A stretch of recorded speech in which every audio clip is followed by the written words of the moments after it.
নমস্কার, বাংলা শেয়ারে আপনাদের স্বাগত জানাচ্ছি। কিঞ্চিত দেরি হয়ে গেল, কেননা ভিডিও করতে বসেছি ঠিক সেই সময় খবর এলো যে ভারতের তথ্য সম্প্রচার মন্ত্রণালয় হঠাৎ একটা গুরুত্বপূর্ণ নির্দেশ জারি করে বসেছে। তারা বার্গকে, অর্থাৎ ব্রডকাস্ট অডিয়েন্স রিসার্চ কাউন্সিল, যাকে সংক্ষেপে বার্গ বলা হয়, তাদেরকে নির্দেশ দিয়েছে যে আগামী 4 সপ্তাহের জন্য তারা যেন ভারতবর্ষের কোনো খবরের চ্যানেলের টিআরপি অর্থাৎ দর্শক রেটিং প্রকাশ না করে।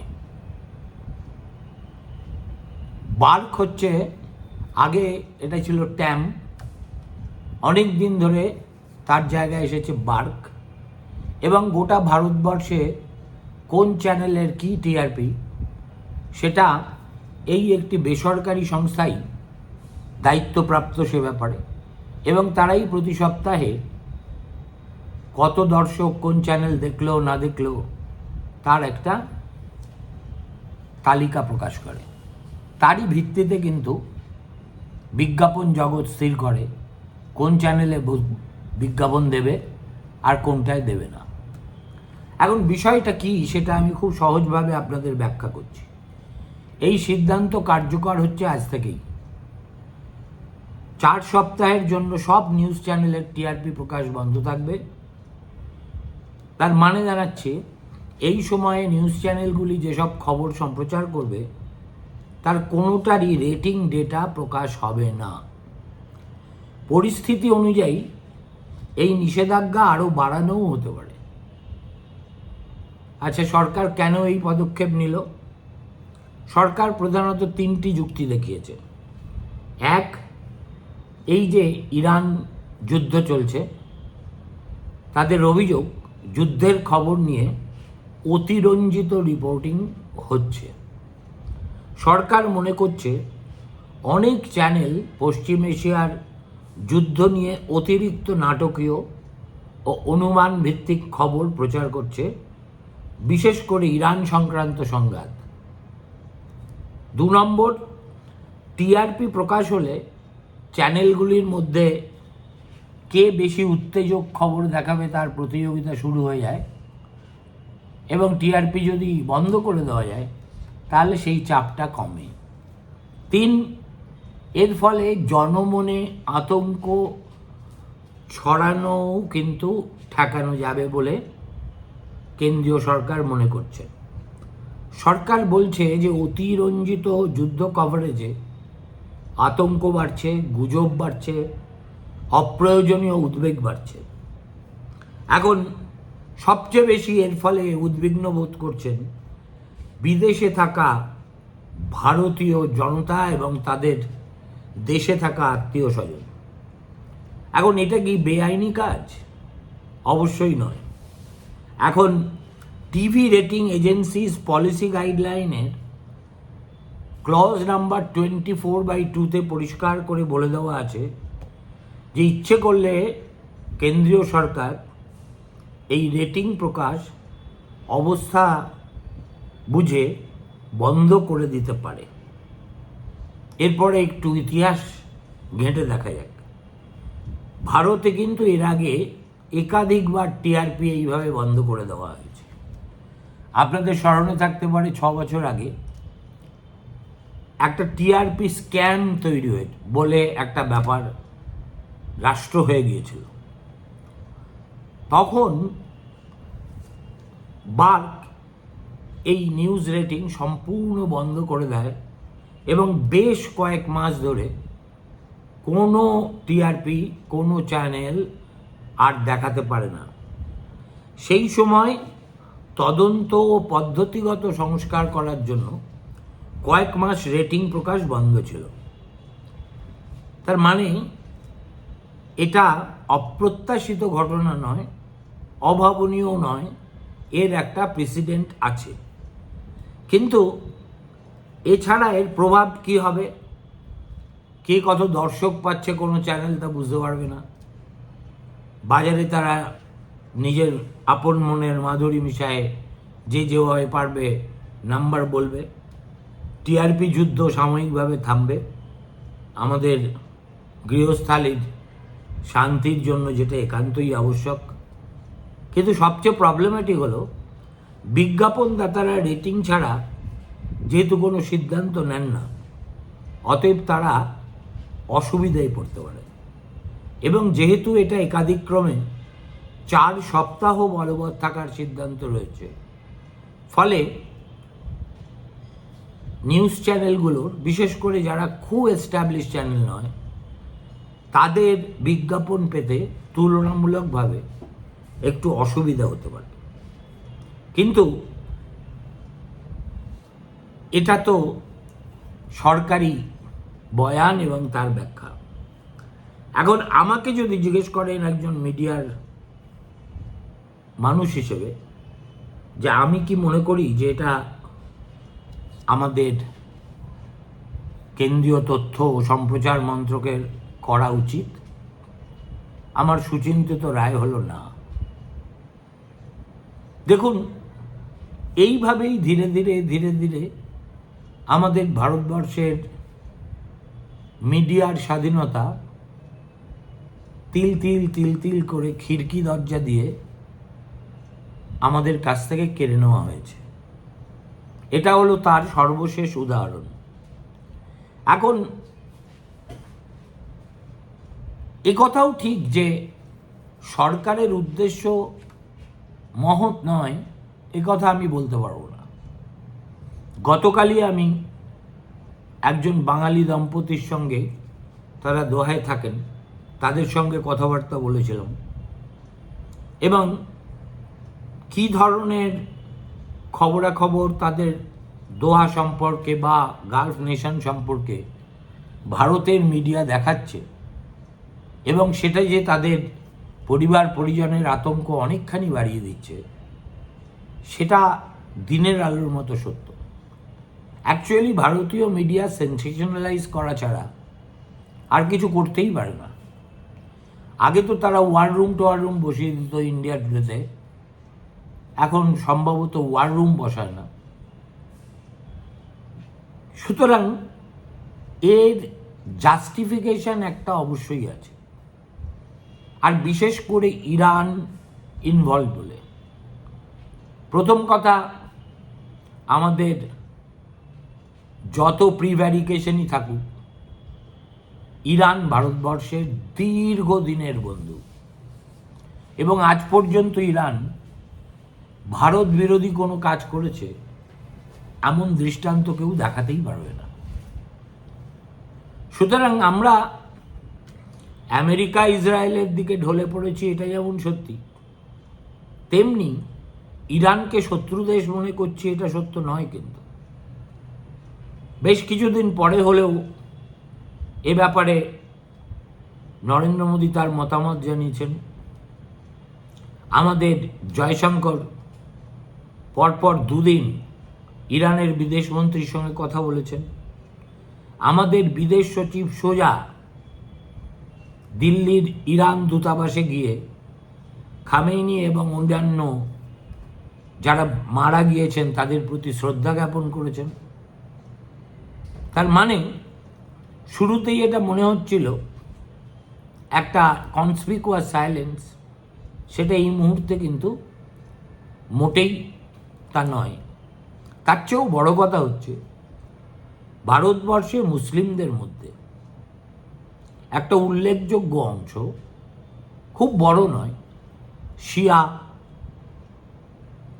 পন্থী। আমি যে পাড়ায় থাকি, এই পাড়ায় খুব ধুমধাম করে মহরম হয়। বুঝতে পারি এখানে যে মুসলিম ভাই বোনেরা থাকেন তারা প্রধানত শিয়াপন্থী। একই কথা সত্যি লখনৌয়ের ক্ষেত্রে। আপনাদের স্মরণে থাকতে পারে, অটল বিহারী বাজপেয়ীর মতো নেতা লখনৌ থেকে দাঁড়াতেন শুধু হিন্দু ভোটের উপর নির্ভর করে নয়, তিনি শিয়াপন্থী মুসলিমদের মধ্যেও অত্যন্ত জনপ্রিয় ছিলেন। আর আমাদের সবচেয়ে অশান্ত ভূখণ্ড কাশ্মীর, সেটা তো সম্পূর্ণ শিয়াপন্থী, এবং কাশ্মীরে প্রায়শই একে কেন্দ্র করে বিক্ষোভ মিছিল এসব শুরু হচ্ছে। সুতরাং ভারত রাষ্ট্রের একটা নৈতিক দায়িত্ব কোথাও থেকেই যায় যে টেলিভিশনের ইম্প্যাক্ট যেহেতু মানুষের মনে খুব প্রত্যক্ষ, এবং সেখানে যদি অতিরঞ্জিত খবর একটার পর একটা দেখানো হতে থাকে, যুদ্ধের হাফ বেকেড নিউজ নিয়ে ড্রামাটাইজেশন শুরু হয়, এবং এই ধরনের ড্রামা করার মাতব্বর তো আমাদের টেলিভিশন দুনিয়ায় খুব বেশি নেই, কম নেই। অতএব সব দিক বিবেচনা করে এই যে সিদ্ধান্তটা নিয়েছে কেন্দ্রীয় সরকার, সেটা সিদ্ধান্ত হিসেবে খুব একটা বিরোধিতা আমি করতে পারছি না, যদিও মিডিয়ার মানুষ হিসেবে এই সিদ্ধান্তটা দেখে আমার মনটা খচখচ করছে। কেন আমি জানি অরণ্যে রোদন করে লাভ নেই। আগামীকাল দেখব এই যে ভারতবর্ষের তাবড় তাবড় নিউজ চ্যানেল, তারা একটা প্রোফর্মা আপত্তি জানিয়ে বড়জোর একটা প্রেস বিবৃতি দেবে, বা আজকে দিয়ে ফেলেছে বা দেবে, তার বাইরে কিন্তু কিছু হবে না। আমরা সেই ভারতবর্ষে সাংবাদিকতা করেছি যেখানে বিহার প্রেস বিলের বিরুদ্ধে জগন্নাথ মিশ্র একটা বিহারে প্রেস বিল আনার চেষ্টা করেছিলেন, যেটা ছিল বকলমায় নিয়ন্ত্রণ করার চেষ্টা। তার বিরুদ্ধে কলকাতা থেকে কাশ্মীর সাংবাদিক কুল একজোটে রাস্তায় নেমেছিল। রাজীব গান্ধীর জমানায় পোস্টাল আইন সংশোধন করে পি চিদম্বরম যখন এইভাবে প্রকারান্তরে প্রেসের উপর নিয়ন্ত্রণ কায়েম করার চেষ্টা করেছেন, তার বিরুদ্ধে দিল্লিতে রাজপথে মিছিলে আমরা হেঁটেছি। কিন্তু আজকের সংবাদপত্র, সাংবাদিক, সংবাদপত্র প্রতিষ্ঠানের মালিক, এদের দিকে তাকালে বড়বাজারের ব্যবসায়ীদের সঙ্গে কোনো পার্থক্য খুঁজে পাওয়া যাবে না। আমরা এমন একটা যুগে বাস করি যে যুগে politicians control newspaper magnets and also news. সুতরাং জস্মিন দেশে যদাচারো, খালি ভাবি যে ধরুন আজকে গৌরকিশোর ঘোষ বেঁচে আছেন, বরুণদা বেঁচে আছেন, সিআর ইরানি বেঁচে আছেন, কুলদীপ নায়ার বেঁচে আছেন,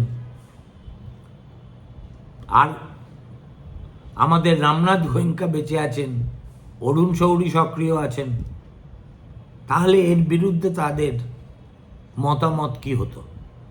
আমি লিখে দিতে পারি, আগামীকাল তারা প্রত্যেকে তাদের সম্পাদকীয় স্তম্ভে এটা প্রেসের স্বাধীনতা খর্ব করার একটা মতলবী সিদ্ধান্ত বলে অভিহিত করতেন। কিন্তু সেই রাম নেই, সেই রামরাজ্য নেই।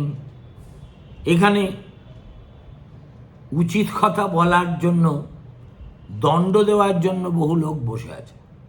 আর এটা মনে করবেন না, আমি একবারও বলছি না, এটা এই যে controlling news and news organisations, এটা কিন্তু কেন্দ্রের বিজেপি সরকারের একার কাজ নয়।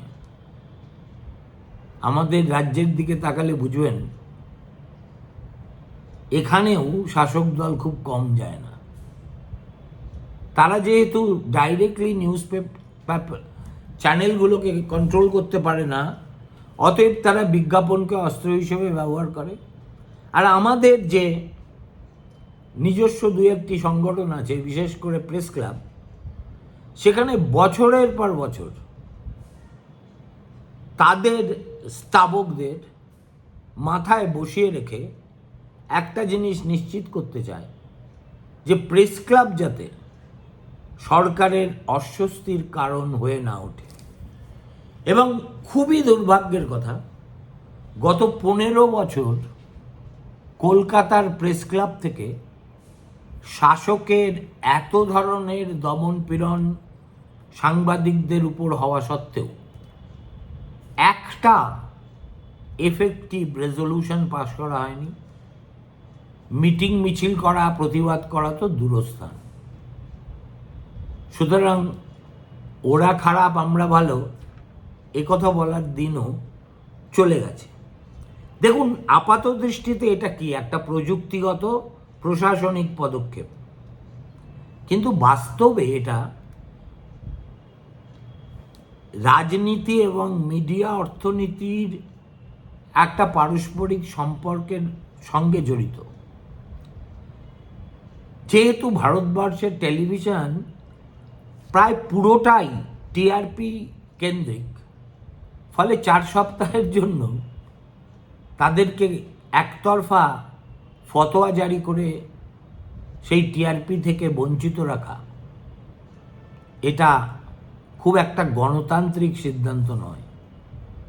এবং অবশ্যই এই সিদ্ধান্ত আমাদের নিউজ চ্যানেলগুলোর যে ফেডারেশন আছে তাদের কর্তা ব্যক্তিদের সঙ্গে আলোচনা করে নেওয়া হয়েছে কিনা আমি বলতে পারবো না, কিন্তু যদি নাও হয়ে থাকে তাহলে আমি বলবো এটা চাপিয়ে দেওয়া সিদ্ধান্ত।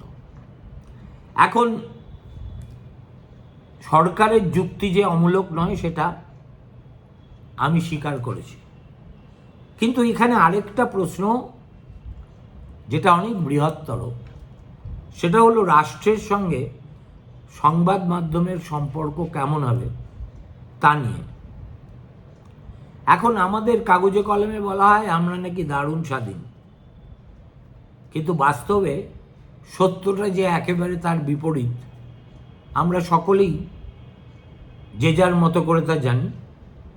আমাদের পাঠকেরাও জানেন, আমাদের দর্শকেরাও জানেন। সুতরাং এই ধরনের, আর প্রথম কথা, এই সেন্সেশনালিজম শুধু যে ইরান যুদ্ধ নিয়ে করা হচ্ছে তা তো নয়।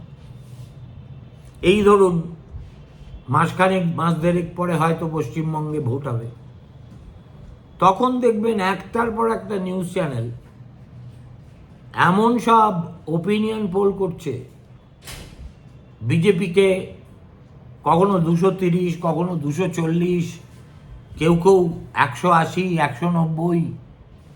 এই যে মিথ্যার আশ্রয় নিয়ে একটা হুজুগ তোলা একটা দলের পক্ষে, সেটা কি সেনসেশনালিজম নয়?